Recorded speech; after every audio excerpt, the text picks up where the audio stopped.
Olá, meus irmãos, boa noite. Boa noite, louvado seja o nome do Senhor. Vamos estar nesse momento de estudo da Palavra de Deus, onde nós estamos aprendendo um pouco mais sobre esse profeta Jonas. Então, queridos, vamos de forma agradável a Deus, né? Adorá-lo, bendizê-lo, falar com o nosso Deus nessa hora em oração. Vamos aquietar nosso coração e vamos orar, vamos falar com o nosso Deus nessa hora. Pai eterno, Deus querido, Tu és um Deus santo, todo-poderoso, Tu és um Deus tremendo, Pai.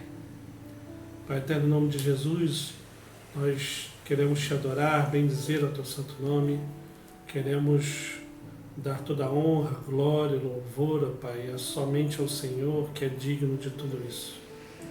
Pai eterno, em nome de Jesus, ilumina também a nossa mente, o nosso coração para a Tua palavra que vai ser lida e exposta nessa noite. Em nome santo de Jesus que nós oramos. Amém, Senhor. Amém, Pai. Vamos abrir nossas Bíblias no Salmo 1, Salmo número 1. Esse salmo vai nos preparar para esse momento onde nós vamos cantar louvores, vamos adorar o nosso Deus. Diz assim a palavra do Senhor: Bem-aventurado o homem que não anda no conselho dos ímpios, não se detém no caminho dos pecadores, nem se assenta na roda dos escarnecedores. Antes, o seu prazer está na lei do Senhor, e na sua lei medita de dia e de noite. Ele é como a árvore plantada junto à corrente de águas, que no devido tempo dá o seu fruto, e cuja folhagem não murcha, e tudo quanto ele faz será bem sucedido. Os ímpios não são assim. São, porém, como a palha que o vento dispersa. Por isso, os perversos não prevalecerão no juízo, nem os pecadores na congregação dos justos. Pois o Senhor conhece o caminho dos justos, mas o caminho dos ímpios perecerá. Isso é uma verdade aqui, a palavra de Deus nos ensinando sobre dois caminhos. E por mais que algumas pessoas achem que existem vários caminhos, mas na realidade só existem dois caminhos que é descrito aqui pelo salmista. Um caminho dos justos e o caminho dos ímpios. Existem esses dois caminhos e a gente deve trilhar o caminho dos justos, né? E esse caminho dos justos ele não se detém na roda dos escarnecedores, ele não anda como os ímpios, ele é como a árvore plantada junto à corrente de águas que dá o seu fruto. No devido tempo dá o seu fruto. E Deus sustenta. Mas os ímpios não são assim. São exatamente o oposto a tudo isso. E a gente deve andar sempre, trilhar sempre o caminho dos justos. Vamos então, queridos, louvar o nome do nosso Deus, vamos adorar o nome do nosso Senhor nessa hora com cânticos de louvor ao nosso Deus. Vamos estar adorando ao nosso Deus nessa hora.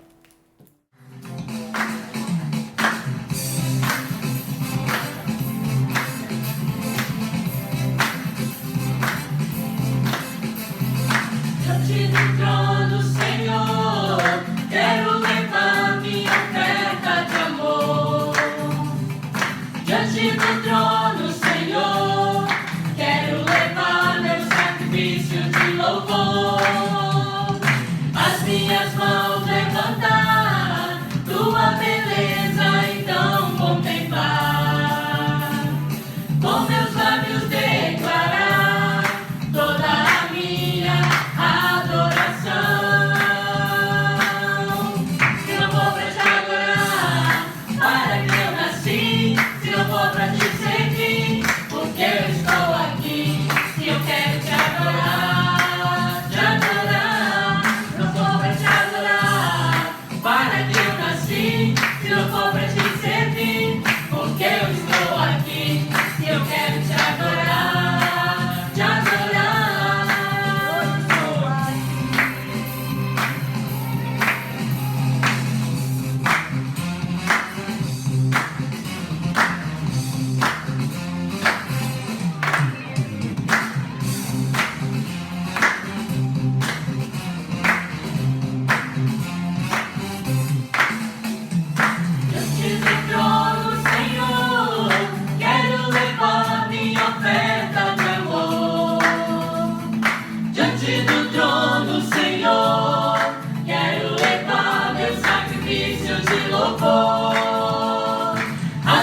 minhas mãos levantar, tua beleza então contemplar, com meus lábios declarar toda a minha adoração. Se não for pra te adorar, para que eu nasci? Se não for pra te servir, por que eu estou aqui? Se eu quero te adorar, te adorar. Se não for pra te adorar, para que eu nasci? Se não for pra te servir, por que eu estou aqui? Se eu quero te adorar, Senhor, estou aqui.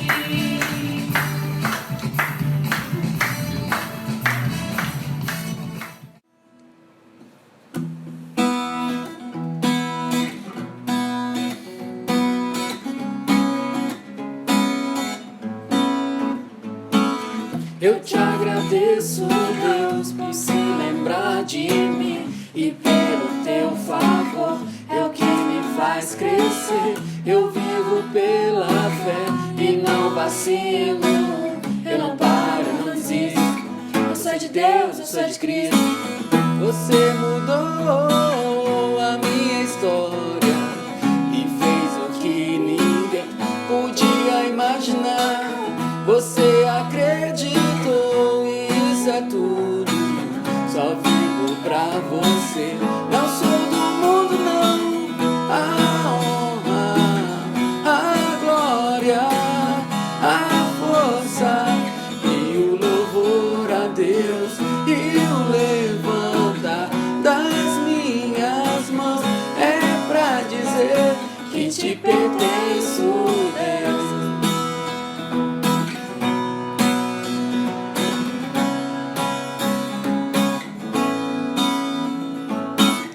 Eu te agradeço, Deus, que no deserto não me deixou morrer e nem desanimar. E como aquela mãe que não desiste, você não se esqueceu, você insiste, você mudou a minha história e fez o que ninguém podia imaginar.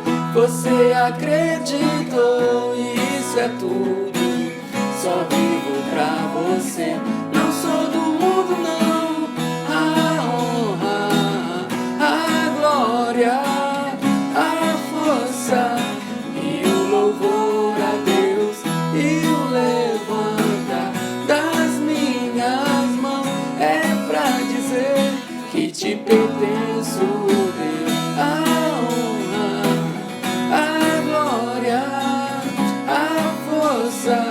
E o louvor a Deus e o levantar das minhas mãos é pra dizer que te pertenço, Deus.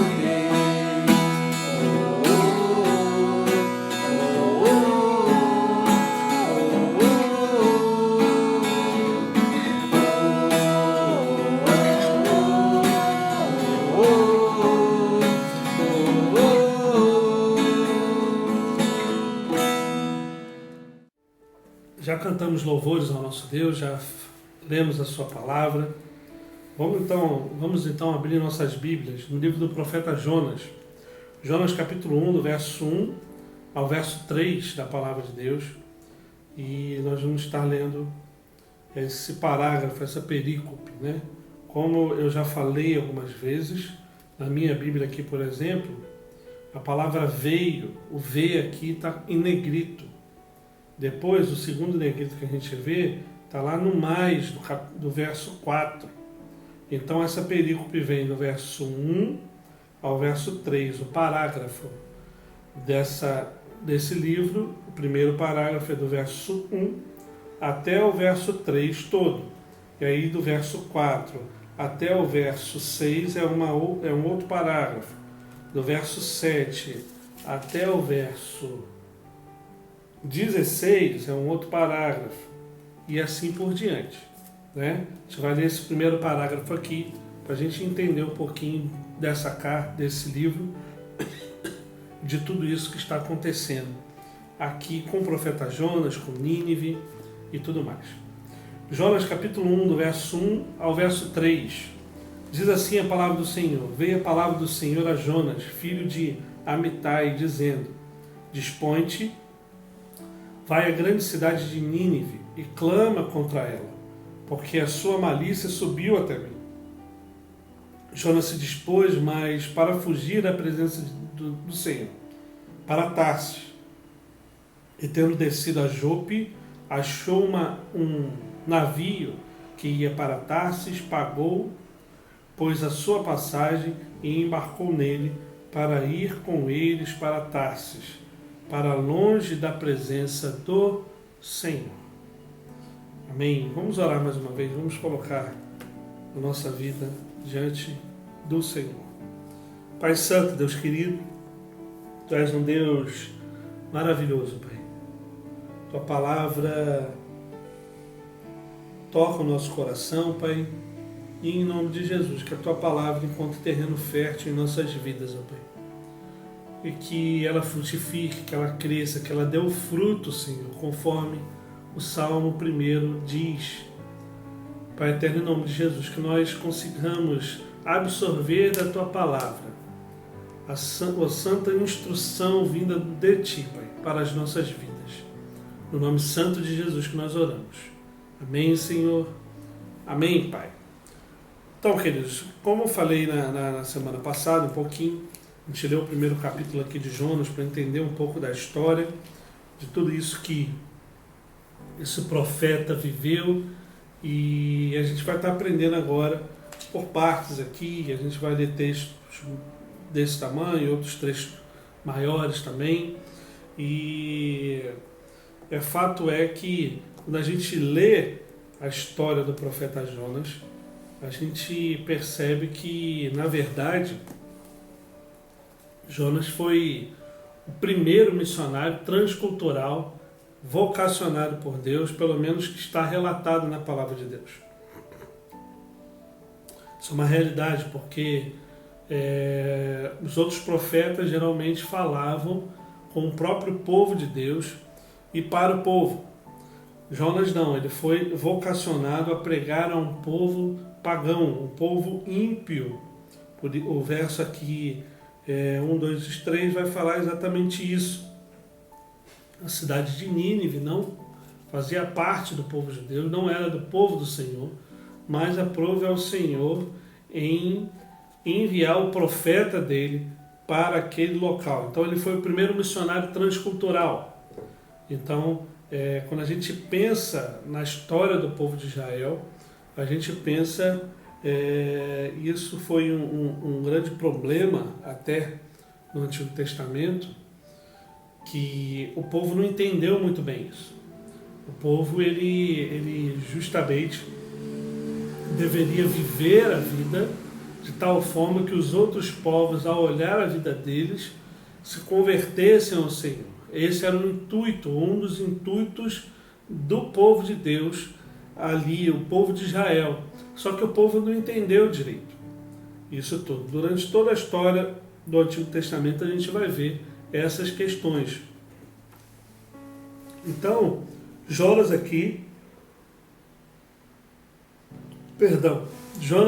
foi vocacionado para pegar a um povo que não era o povo de Deus, era um povo ímpio, um povo pagão. Uma segunda realidade que a gente vê também nesse livro de Jonas é que Jonas é o primeiro profeta que decidiu deliberadamente desobedecer uma ordem de Deus. Todos os outros chamados que a gente vê na palavra de Deus, de todos os outros profetas, houve talvez uma dúvida, houve talvez uma como se diz, uma vontade de não fazer e tudo mais, mas todos obedeceram. Jonas não. É o primeiro profeta que deliberadamente Deus mandou ele para um lugar e ele foi para um lado completamente oposto a este lugar. Mas também interessante isso, prova uma coisa que eu vou falar agora também, Jonas é o primeiro profeta a ver um resultado 100% positivo da sua mensagem. A palavra de Deus aqui nos diz que a cidade de Nínive toda foi convertida pelo Senhor. E Jonas teve 100% dos resultados com relação à sua mensagem. E geralmente não acontecia isso com outros profetas. Perdão de novo, queridos. E é interessante perceber isso, porque prova só uma questão do seguinte: não é pela nossa força, não é pelo nosso braço, não é pelo que nós falamos ou professamos, mas é pelo poder de Deus. Aquele povo era um povo pagão, era um povo que o texto aqui, a gente vai ver um pouquinho mais para frente, vai dizer o seguinte: o capítulo 1, o verso 1 vai dizer, o verso 2 vai dizer o quê? Dispõe-te, vai à grande cidade de Nínive e clama contra ela, porque a sua malícia subiu contra mim. Eles eram maliciosos, eles eram pecaminosos, eles não andavam conforme a vontade de Deus, eles andavam no curso do mundo. E Jonas foi lá, falou sobre a palavra de Deus e todos eles se arrependeram. Então Jonas é o primeiro missionário transcultural vocacionado, é o primeiro profeta a desobedecer uma ordem direta de Deus, e Jonas é o primeiro profeta a ver 100% de resultado positivo com relação à sua pregação. Mas por que, afinal de contas, Jonas ele fugiu? Por que Jonas fugiu? Eu linkei algumas realidades aqui dessa fuga de Jonas e a gente vai estar vendo essa realidade. O primeiro motivo que Jonas fugiu da presença de Deus primeiro, Jonas é um homem que desafiava Deus. É interessante saber isso, porque nos nossos dias também muitos tentam desafiar a Deus. De fato, tentam brincar com Deus e tentam barganhar com Deus, tentam viver uma vida divorciada da vontade de Deus, achando que tudo vai dar certo, que tudo vai ficar bem. O profeta Jonas, ele sabia quem era Deus, ele falava corretamente sobre Deus, mas ele não vivia conforme essa vontade. Muito pelo contrário. Deus foi claro a Jonas: você vai para a cidade de Nínive. E ele optou por desobedecer, sabendo quem era Deus, sabendo os atributos de Deus, sabendo que Deus é um Deus onisciente, onipotente, onipresente, tendo uma teologia perfeita, só que essa teologia não era colocada na prática. É aquela velha questão, ele falava uma coisa, mas vivia outra. Esse era o profeta Jonas. Então Jonas desafiava Deus nesse sentido. Ele falava uma coisa, mas ele vivia outra. Uma segunda realidade que o profeta Jonas, da fuga do profeta Jonas, Jonas é um homem que foge de Deus. E por que ele decide então ir para Tarsis?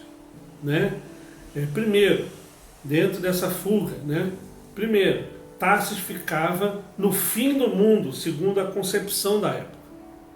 E é interessante saber que Tarsis era o lado completamente oposto da cidade de Nínive.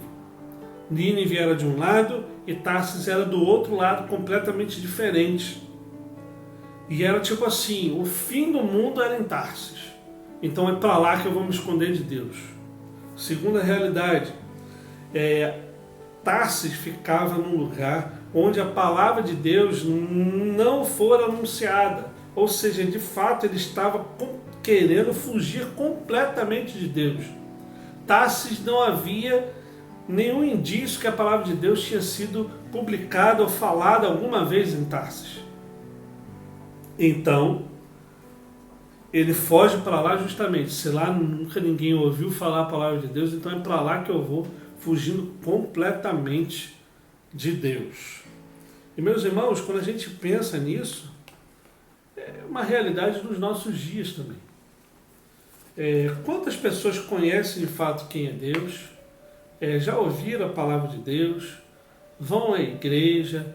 Até alguns desviaram dos caminhos do Senhor, mas conhecem a verdade do Evangelho, conhecem a palavra de Deus, às vezes tem um discurso bonito sobre Deus, sobre Cristo, mas a prática da vida é divorciada desse discurso. Existe apenas o intelecto, não existe o coração. A palavra ficou aqui na mente, não desceu para o coração. Quantas pessoas não tentam desafiar a Deus, Deus dizendo, olha, você deve fazer tal coisa, e ele desobedece deliberadamente fazendo outra coisa. Quantas pessoas tentam fugir para Tarsis dos nossos tempos, dos nossos dias? E Tarsis dos nossos tempos e nossos dias é a nossa casa, é o nosso quarto, é o nosso celular, é a nossa própria vida. Porque o que estava acontecendo aqui é exatamente isso. Jonas queria ficar só diante de Deus. E Deus falando para ele, vai para Nínive. Quantos de nós, Deus nos falando, olha, você deve proclamar o Evangelho de Jesus Cristo. Você deve ir ao encontro do perdido. E quanto de nós, ao invés de obedecer à voz do Senhor e ir para esse campo, muito pelo contrário, nós vamos para o lado oposto, para a direção das coisas desse mundo. E quando eu falo campo missionário aqui, eu não estou falando só da questão da vocação missionária, que deve ir para um campo transcultural, que deve ir para um outro país. Não estou falando disso. Estou falando da questão de que todos nós cristãos, fomos vocacionados para proclamar o Evangelho de Jesus Cristo para quem? Para o nosso vizinho, para o nosso amigo de trabalho, para o nosso amigo de faculdade, para o nosso amigo de escola, de colégio. Nós fomos vocacionados para isso. E quanto de nós, em vez de fazer essa vocação, de realizar, de proclamar o Evangelho de Jesus Cristo a essas pessoas que estão perdidas, optamos por nos refugiar em Tarsis. Nos refugiar nas coisas deste mundo. Quantos de nós? Como eu falei, o profeta Jonas é um homem que desafiava a Deus. Ele falava de forma correta, mas não vivia o que falava. O profeta Jonas fugiu para Tarsis, porque Tarsis ficava no fim do mundo. E era a direção oposta, completamente oposta da vontade de Deus. A pergunta que eu faço é, qual direção você está tomando? Qual a direção da sua vida? Será que a sua vida está indo exatamente para o lado oposto da vontade de Deus para a sua vida? Ou será que você está caminhando para a sua Nínive? Para a vontade de Deus para a sua vida, para a sua vocação, para o seu chamado. Será que você está fugindo de Deus por um lugar onde não existe a palavra de Deus, entre aspas? Porque notem, meus irmãos, a palavra de Deus, a Bíblia Sagrada é muito clara quanto a isso. O nosso Deus está em todos os lugares.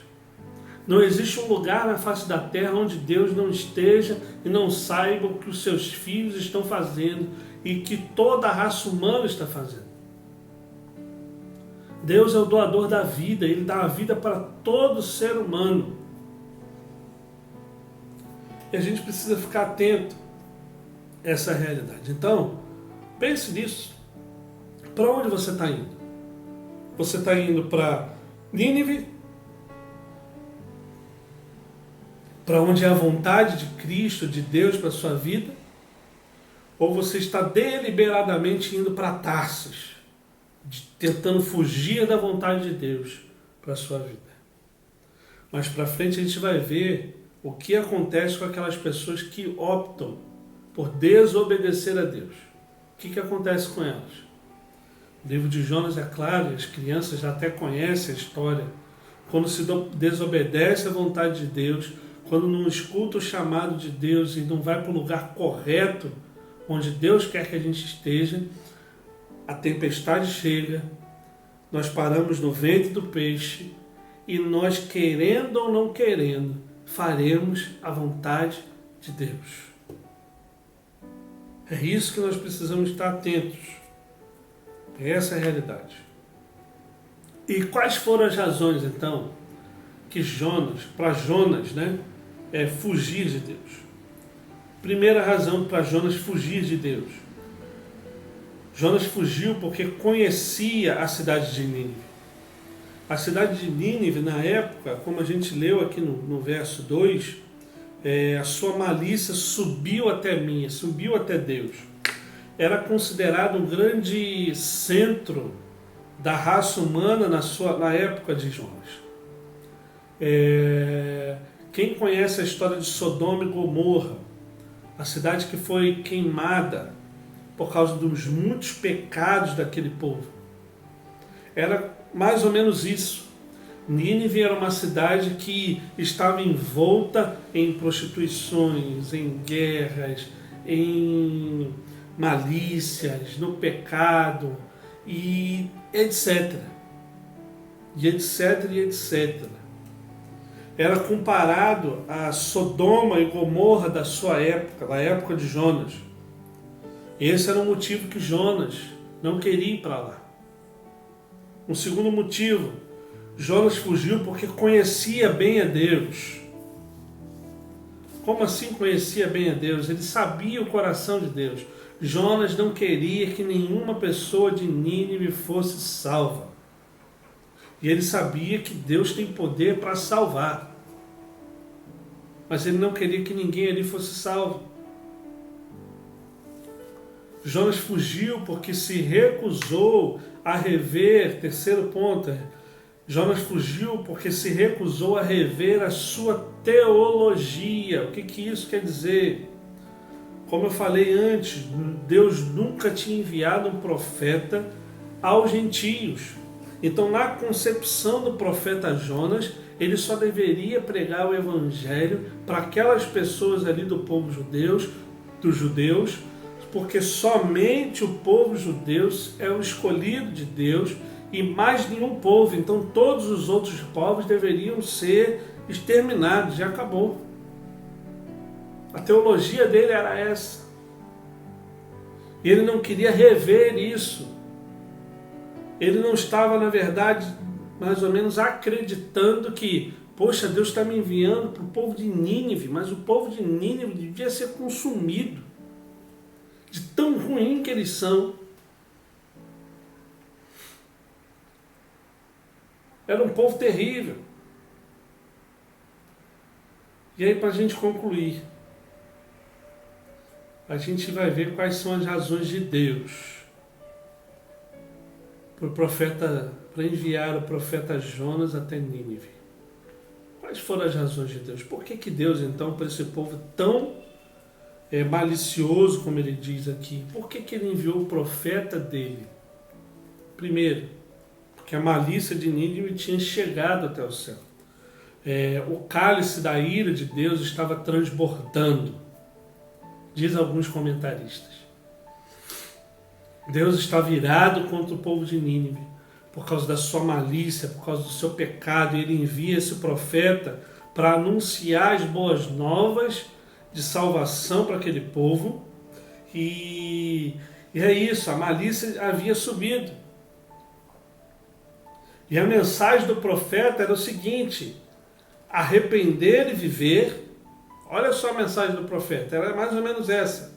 Olha, Nínive, vocês devem se arrepender, ninivitas, né? Vocês devem se arrepender e viver. Ou, não se arrependendo, morrer. Essa era a mensagem de Jonas. E aqui eu paro um pouquinho mais uma vez. Em meio a tudo que nós vivemos, no contexto do mundo como um todo, no contexto de um grande centro, que é Vila Velha, Vitória, Rio de Janeiro, São Paulo, Brasil e mundo. Como está a nossa cidade, por exemplo? É como uma Nínive? Será que a malícia da nossa cidade tem subido até Deus? Eu creio que sim. Será que Deus está enviando pessoas para proclamar o Evangelho a essas cidades?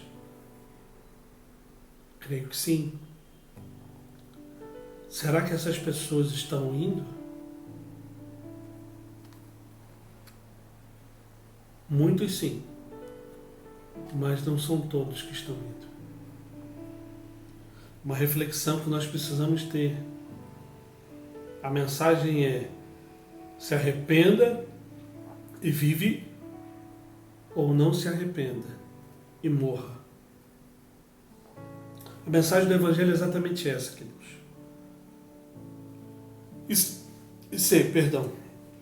Isso é uma terceira realidade das razões de Deus para enviar Jonas até Nínive. A terceira razão. A primeira é a malícia. A segunda é o cálice da ira de Deus, que já estava no limite máximo. E a terceira, a misericórdia de Deus, que triunfa sobre a sua ira. Meus irmãos, o que Deus faz nessa cidade é algo extraordinário. Deus envia um profeta que vai andando nas ruas e falando exatamente isso que eu falei, em outras palavras talvez: olha, arrependam-se ou morram, arrependam-se para viver, melhor dizendo, e não se arrependam e morram. E aquela cidade toda cai aos pés do nosso Senhor e Deus, e é toda salva para a honra e glória dele mesmo. De um profeta que não queria ir lá, de um povo que estava completamente perdido e alheio à vontade de Deus, de um povo ruim. Prova mais uma vez que a salvação não é pelo mérito deles, porque se os ninivitas tivessem algum mérito para a salvação, todos estariam condenados à morte eterna. Mas a salvação é pela graça. Deus optou em salvar os ninivitas através da mensagem dele mesmo, emitida pelo profeta Jonas. A pergunta que fica é: como está a nossa vida? Como eu falei anteriormente, para onde nós estamos indo? Nós estamos caminhando para Nínive, para a nossa Nínive, ou nós estamos caminhando para Tarsis, para distante da vontade do nosso Deus? Meus irmãos, que em nome de Jesus nós possamos observar isso e começar a andar e caminhar para o local certo, para o local onde Deus quer que nós estejamos, para a honra e glória do nosso Deus. Vamos orar mais uma vez, vamos colocar a nossa vida diante de Deus. Pai Santo, Deus querido, nós queremos colocar a nossa vida diante da Tua presença. Queremos rogar a Ti, Pai, que em nome de Jesus o Senhor possa transformar a nossa vida, mudar a nossa história, Pai. Que no nome santo de Jesus o Senhor possa nos vocacionar, nos chamar e nós obedecer, e cada um de nós obedecer, Pai, para que nós cumpramos a nossa vocação e adoremos ao Teu santo nome de forma plena e verdadeira. Pai eterno, em nome de Jesus, se algum de nós está caminhando a passos largos para Tarsis, da nossa convivência, Pai, envia sim a tempestade, e se necessário for, que nós estejamos dentro do ventre do peixe, clamando misericórdia a Ti, Pai. Que o Senhor nos envie para o lugar correto, Pai. Porque o melhor lugar é onde o Senhor está. Porque o melhor lugar é diante da Tua santa e maravilhosa presença. O melhor lugar, Pai, é onde o Senhor quer que nós estejamos.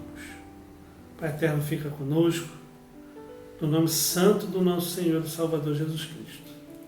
Amém, Senhor. Amém, Pai. Louvado seja Deus, queridos. No domingo pela manhã nós estamos estudando sobre os ídolos do coração. No domingo à noite nós estamos também no nosso culto de louvor e adoração ao nosso Deus às 19 horas. Domingo então pela manhã às 9 horas da manhã, nosso EBD. E no domingo à noite às 19 horas, nosso culto de louvor e adoração. Deus abençoe sua vida, a sua família e até domingo. Deus abençoe.